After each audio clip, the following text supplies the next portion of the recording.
যোগের বদলে বিয়োগ করতে হবে, আবার গুণের বদলে ভাগ, আবার কোথাও কোথাও যোগের বদলে গুণ বা ভাগের বদলে বিয়োগ। সেটা আবার কি? এটা আবার কেমন নিয়ম? সেটা জানাতেই তো এলাম আজ ভিডিওটা নিয়ে। তাড়াতাড়ি দেখে নাও ভিডিওটা। চলো তাহলে শুরু করা যাক।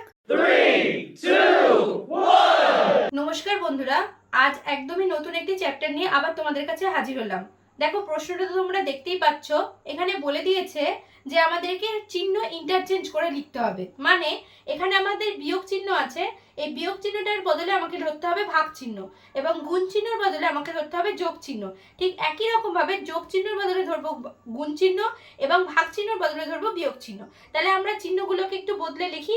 তাহলে 90, এখানে 90 বিয়োগ 10 ছিল, তো বিয়োগ না লিখে বিয়োগের বদলে আমরা লিখবো ভাগ চিহ্ন, সেটাই দেওয়া আছে। এবার বলা আছে গুণের বদলে যোগ লিখতে হবে, তাহলে গুণ চিহ্ন দেওয়া আছে, এখানে যোগ লিখবো, যোগের বদলে লিখবো গুণ চিহ্ন, এবং ভাগের বদলে লিখবো বিয়োগ চিহ্ন। আচ্ছা, অঙ্কের মধ্যে যখন আমরা সরল অঙ্ক করি তখন সবার আগে আমাদেরকে ভাগের কাজ করতে হয়। তাহলে 90কে আগে 10 দিয়ে আমি ভাগ করব। 90 ভাগ 10 করলে উত্তর আসবে 9। তারপরে যোগ, এবার আমাকে 36 আর 52টাকে গুণ করে দেখতে হবে কত আসে। দেখো, 36 আর 52 যদি গুণ করি তাহলে হবে 6 দুগুণি 12, 2 হাতে 1, 3 দুগুণি 6 রাখে 7, 5 6 30 শূন্য, হাতে 3, 3 5 15 আর 3 18। তাহলে এটা যোগ করলে হবে আমাদের 2 7 8 1, তাহলে 1872। এটা হবে 1872 মাইনাস 49। এবার আমরা করব যোগের কাজ আগে। তাহলে যোগের কাজ যদি আগে হয় তাহলে 9 আর 2 যোগ করলে হয় 11, তাহলে 1 বসবে হাতে 1, 7 আর 1 বসবে 8, আবার 8 আর 1 বসে যাবে। এবার বিয়োগ 49 করব। যদি এটাকে বিয়োগ করি তাহলে 9 কত দিলে 11 হবে, 2 হলে, হাতে 1, 4 আর 1 5, 5 কত দিলে 8 হয়, 3 হলে, এখানে 8 আর 1 বসে যাবে। তাহলে উত্তর বেরোবে কত, 1832। অপশন বি হচ্ছে কারেক্ট অ্যান্সার।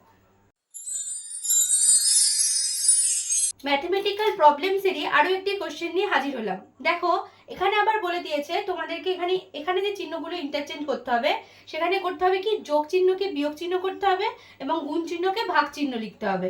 তাহলে এখানে প্রথমে যে সংখ্যাটা বা ইকুয়েশনটা আমাদেরকে দিয়ে দিয়েছে, এই ইকুয়েশনকে আমাদেরকে যে চিহ্নগুলো দিয়ে দিয়েছে সেই চিহ্নগুলোর বদলে আমাদেরকে যে চিহ্নগুলো বলে দিয়েছে সেই চিহ্নগুলো বসিয়ে দেখতে হবে যে আমাদের কত উত্তর আসে। দেখো, এখানে বলে দিয়েছে গুণের বদলে ভাগ লিখতে হবে, তাহলে গুণ মুছে আমি লিখলাম ভাগ। যোগের বদলে আমাকে বিয়োগ লিখতে হবে, তো লিখলাম বিয়োগ। এখানে বিয়োগের বদলে আমাকে ধরতে হবে যোগ, এবং ভাগের বদলে আমাকে করতে হবে গুণ। তাহলে সেই একই রকম ভাবে আমাদেরকে সবার আগে কার কাজ করতে হবে, ভাগের কাজ। 333কে 3 দিয়ে ভাগ করলে পাওয়া যায় 111, বিয়োগ এখানে 11 যোগ এখানে গুণের কাজটা করব, তাহলে 5 5 25। এইবার আমাকে সবসময় যোগের কাজ আগে করতে হয়, তাহলে 111 যোগ 25 বিয়োগ 11, তাহলে 111-র সাথে যদি 25 যোগ করি কত হবে আমার, 5 আর 1 6, 2 আর 1 3, 1 136 বিয়োগ 11, এটা বিয়োগ করলে হবে 5 2 1 125। তাহলে অপশন ডি হচ্ছে কারেক্ট অ্যান্সার। কেমন লাগলো ভিডিওটা কমেন্ট করে আমাকে অবশ্যই জানাও। ভালো লাগলে একটা লাইক করো আর বন্ধুদের মধ্যে শেয়ার করে দিও। আর এরকম আরও ভিডিও দেখতে হলে আমার চ্যানেলটাকে সাবস্ক্রাইব করতে ভুলো না। ধন্যবাদ।